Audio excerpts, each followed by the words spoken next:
तो वेलकम है गाइस, नमस्कार है दोस्तों आप सभी का। चलिए शुरू करते हैं आज का वीडियो। देखिए सेमेस्टर 1 में जितने भी लोग हैं बीए में और हिस्ट्री ऑनर्स रखे हैं, ठीक है, तो सेमेस्टर 1 हिस्ट्री ऑनर्स में एक सब्जेक्ट होता है एंशिएंट इंडियन हिस्ट्री, और हिंदी में बोलते हैं प्राचीन भारत का इतिहास। प्राचीन भारत का इतिहास, ठीक है।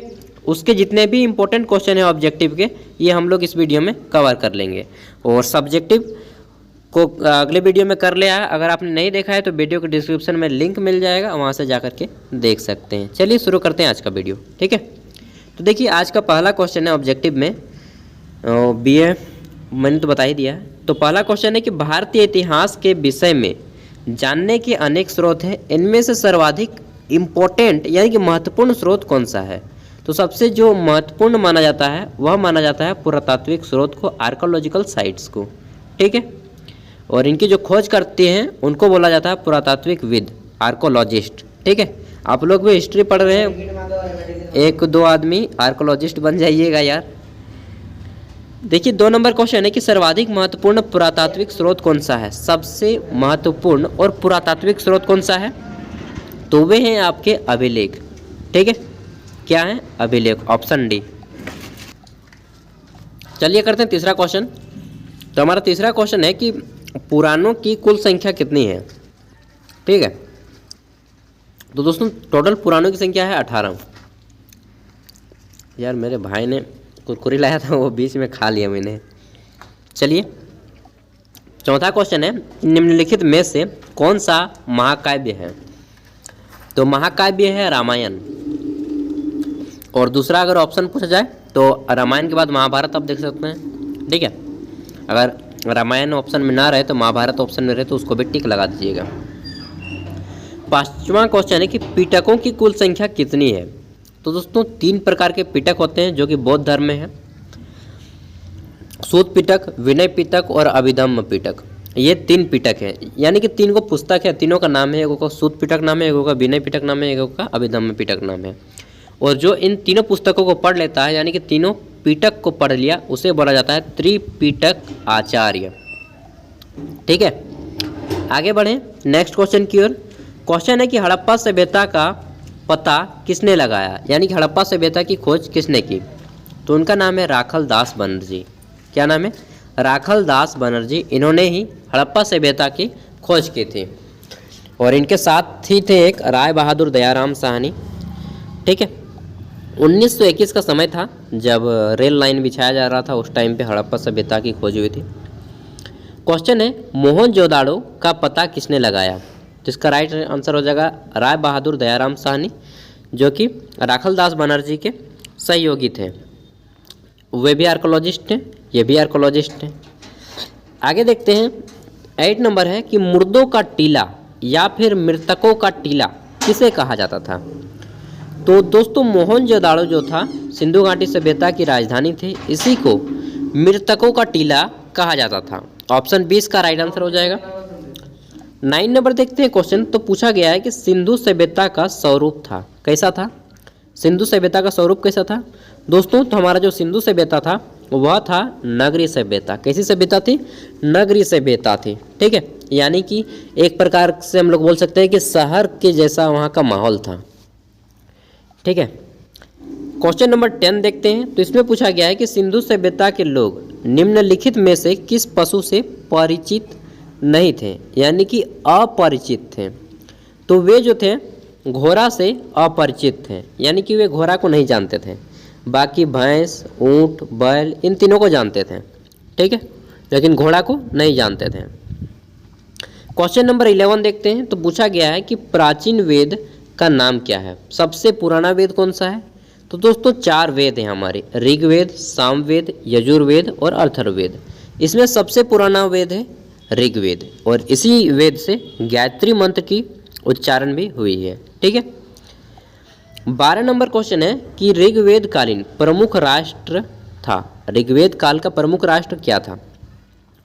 तो उस समय हमारे राष्ट्र का नाम था भारत, से बना था भारत, ठीक है। ऑप्शन 20 का राइट आंसर हो जाएगा भारत। आगे देखते हैं। तो क्वेश्चन है 13 नंबर। क्वेश्चन है कि अपोरू पे कहा गया, यानी कि अपौरुपेय, पेय मतलब कि पीने का पदार्थ, ठीक है। तो किसे कहा गया?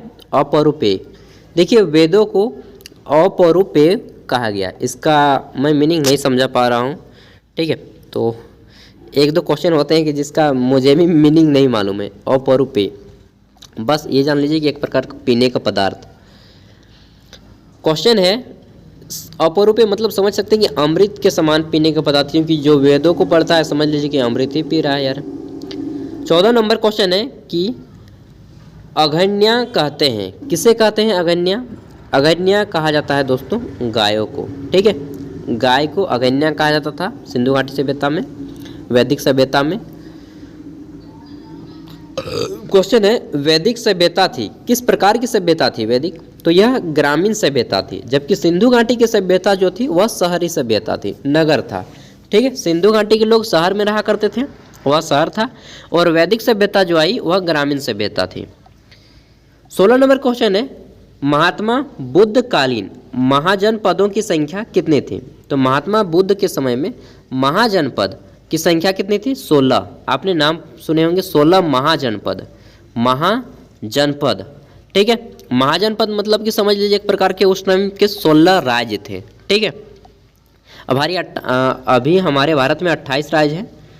17 नंबर क्वेश्चन है महात्मा बुद्ध स्वयं क्या थे? तो महात्मा बुद्ध जो थे स्वयं शाक्य कुल के थे, पहले तो हिंदू थे, बाद में इन्होंने खुद अपना एक धर्म बनाया जिसका नाम हो गया बौद्ध धर्म। और आज देखिए पूरा का पूरा चीन जापान बौद्ध धर्म मानता है यार, मानना पड़ेगा बस। भारत के आदमी कहाँ कहाँ थे अपनी पहचान बनाई है, ठीक है।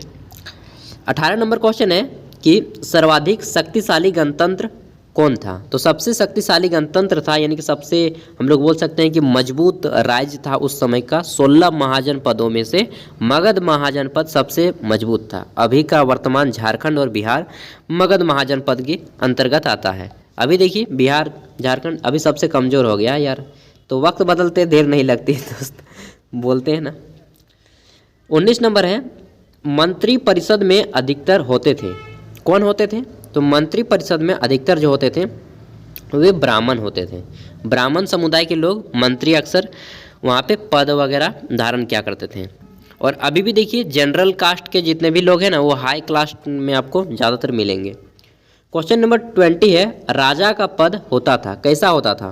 तो राजा का पद होता था पैतृक, ठीक है, यानी कि वंश अनुगत। मैं राजा हूँ, मेरे बाद मेरा बेटा राजा होगा, चाहे वह योग्य हो या ना हो, राजा बनना है निश्चित है। तो इस तरह से होता था, लेकिन अभी होता है? अभी कुछ भी नहीं होता है दोस्त, ठीक है। अभी योग्यता है तो काम मिलेगा, नहीं तो कुछ भी नहीं मिलेगा। 21 नंबर है प्राचीन भारत में धार्मिक आंदोलन का युग किस शताब्दी को माना जाता है? तो प्राचीन भारत में धार्मिक आंदोलन का जो युग है वह 6ठी शताब्दी को माना जाता है, 6ठी ईस्वी पूर्व को। ऑप्शन सी इसका राइट आंसर हो जाएगा 6ठी ईस्वी पूर्व। आगे देखते हैं क्वेश्चन नंबर 22। इसमें पूछा गया है कि 6ठी शताब्दी ईस्वी में भारत के अतिरिक्त अन्य देशों में भी क्रांति हुई थी, निम्नलिखित में से कौन सा देश इसका अपवाद था?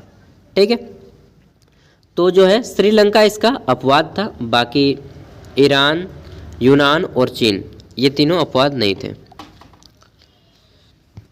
अगला क्वेश्चन देखते हैं 23 नंबर। इसमें पूछा गया है कि 6ठी शताब्दी ईस्वी पूर्व में हुई यूनानी क्रांति के नेता कौन थे? तो इनके नेता थे हीरोक्लिट्स, ठीक है, हीरोक्लिट्स इनके नेता थे।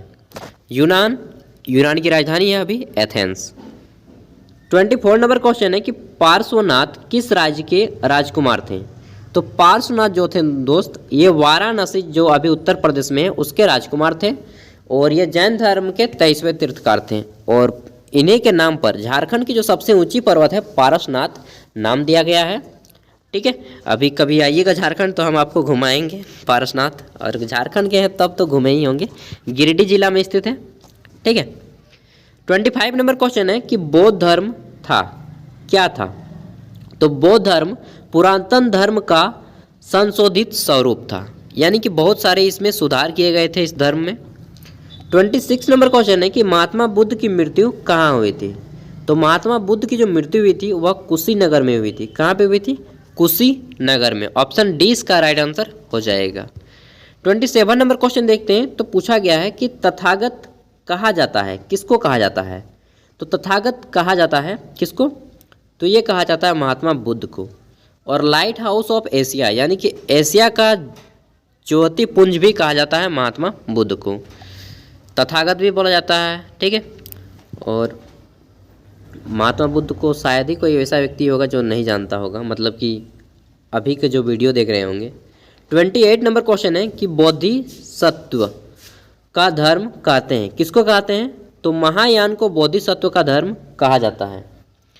आगे देखते हैं 29 नंबर क्वेश्चन। तो पूछा गया है कि अरहत उस व्यक्ति को कहते हैं जिसने क्या किया? तो जिसने निर्वाण प्राप्त कर लिया। निर्वाण का मतलब ये समझ लीजिए कि मोक्ष प्राप्त कर लिया, ठीक है, उसी को अरहत तो कहते हैं। अरहत उसने प्राप्त कर लिया, मोक्ष प्राप्त कर लिया। उसके बाद देखते हैं 30 नंबर क्वेश्चन है कि हीनयान का लक्ष्य क्या प्राप्त करना है? तो हीनयान का लक्ष्य है अरहत प्राप्त करना यानी कि मोक्ष प्राप्त करना। मोक्ष क्या है इसको अगर आप डिटेल से जानना चाहते हैं तो अगर आप हिंदू धर्म के हैं तो भगवत गीता को पढ़ लीजिए, अगर आप इस्लाम धर्म के हैं तो कुरान शरीफ को पढ़ लीजिए, और बाकी क्या है गुरु ग्रंथ साहिबा, अलग अलग धर्मों के अपने धर्म ग्रंथ को पढ़ लीजिए। मोक्ष के बारे में, अरहत के बारे में जान लीजिएगा, ठीक है। 31 नंबर क्वेश्चन है कि पारसनाथ जैन धर्म के कौन से तीर्थकार थे? तो अभी मैंने बताया कि 23वें तीर्थकार थे जिसके नाम पे झारखंड की सबसे ऊंची चोटी का नाम दिया गया है। ऑप्शन सी इसका 23वें। अगर मैंने पारसनाथ के ऊपर एक वीडियो बनाया है लगभग 1.5 घंटा का, 1.5 घंटा या 1 घंटा का होगा, पूरा पारसनाथ को मैंने दिखाया है। 12 किलोमीटर की ऊंचाई तक चढ़ा है पर्वत को। 32 नंबर क्वेश्चन है कि जैन धर्म के संस्थापक कौन थे? तो जैन धर्म के संस्थापक थे ऋषभदेव। इनको जैन धर्म का प्रथम तीर्थंकर भी कहा जाता है, ठीक है, ऋषभदेव। आगे देखते हैं। तो क्वेश्चन है कि जैन धर्म की किसकी पूजा की जाती है? तो जैन धर्म में जो पूजा की जाती है वह तीर्थंकरों की जाती है। और टोटल तीर्थंकर मतलब कि तीर्थ करने वाले 24 हैं टोटल। जैन धर्म के टोटल कितने भगवान हैं? 24 हैं। अंतिम है महावीर जो सबसे मेन है, टॉप है। जैसे कि हिंदू धर्म में सबसे मेन 3 है, ब्रह्मा विष्णु महेश, ठीक है। उसी तरह से जैन धर्म में सबसे टॉप लेवल पे आते हैं महावीर जो कि जैन धर्म के 24वें तीर्थकार हैं। आगे देखते हैं। तो 33 नंबर क्वेश्चन है, इसमें पूछा गया है कि हो गया 34 नंबर है, महावीर का वास्तविक नाम क्या था? तो महावीर का वास्तविक नाम था वर्धमान, ठीक है, वर्धमान नाम है। इनके नाम पे हमारे बिहार झारखंड में एक ट्रेन चलती है, ठीक है, उसको बोलते हैं वर्धमान, हटिया वर्धमान या क्या बोलते हैं यार, वर्धमान बोलते हैं, वर्धमान एक्सप्रेस, ठीक है। मैं भूल रहा हूँ नाम, पूरा नाम उसका। आगे देखते हैं 35 नंबर क्वेश्चन। तो इसमें पूछा गया है कि जैन धर्म के 3 सिद्धांत कौन कौन से हैं? तो जैन धर्म के 3 सिद्धांत हैं। अगर आप जैन धर्म के होंगे तो आपको पता होगा इसमें 3 सिद्धांत हैं, ठीक है। और इन तीनों को सम्मिलित रूप से त्रिरत्न कहा जाता है। तीनों रत्न हैं, सम्मिलित रूप से त्रिरत्न कहा जाता है, ठीक है। तो बस आज इतना ही करते हैं। 35 क्वेश्चन करते हैं, अगली वीडियो में 35 करेंगे क्योंकि वीडियो ज़्यादा लंबा हो जाएगा तो आप भी बोर हो जाएंगे, और लंबा वीडियो किसी को पसंद नहीं आता है उतना जल्दी, ठीक है।